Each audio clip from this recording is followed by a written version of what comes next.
this time you see the question for eigenvalues. You see a relation here, m cube equals to I.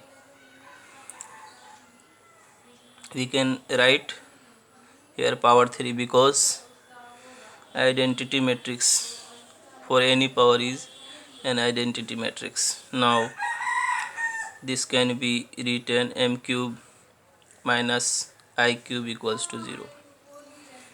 From here we have m minus I according to formula plus m plus I equals to 0. So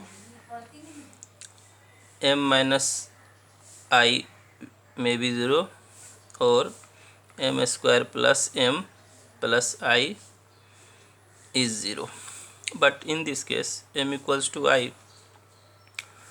So if v be a vector, then mv means iv, because m is I and this will be v, because product of two matrices being one matrix and identity matrix will be equals to the second matrix v. But in this question here you see mv is not v, so this solution m equals to an identity element is invalid. Now we go in this side. If you multiply this equation by m inverse, then you get m plus identity element plus m inverse equals to 0. From here m plus m inverse equals to minus identity element. But you must know that minus identity element contains real eigenvalues. So this matrix contains real eigenvalues. So B is correct. Now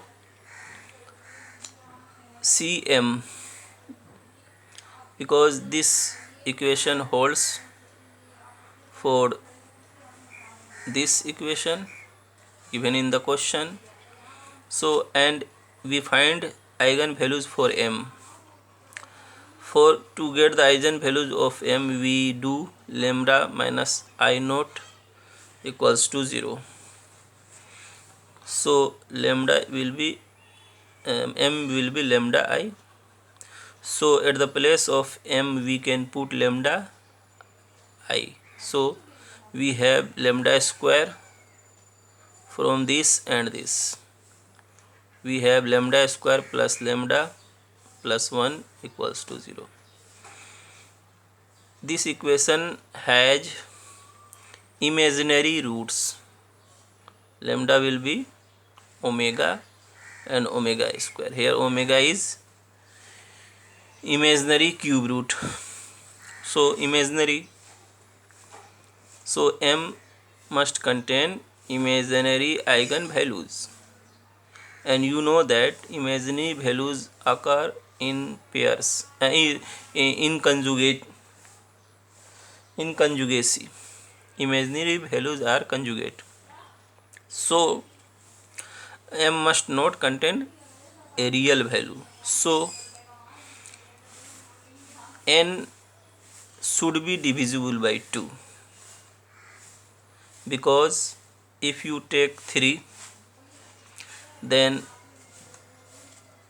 and you go to find eigenvalues, then you will have a cubic equation, and you know cubic equation always has a real value, real eigenvalue, but here eigenvalues are imaginary. So in this way, if you take any odd number for n, then polynomial for eigenvalues will be in odd powers, and you know polynomials with odd power always contain a real value. So n should not be an odd number, thus n should be an even number, and you know even numbers are divisible by 2, so C is also correct. So correct options are B and C.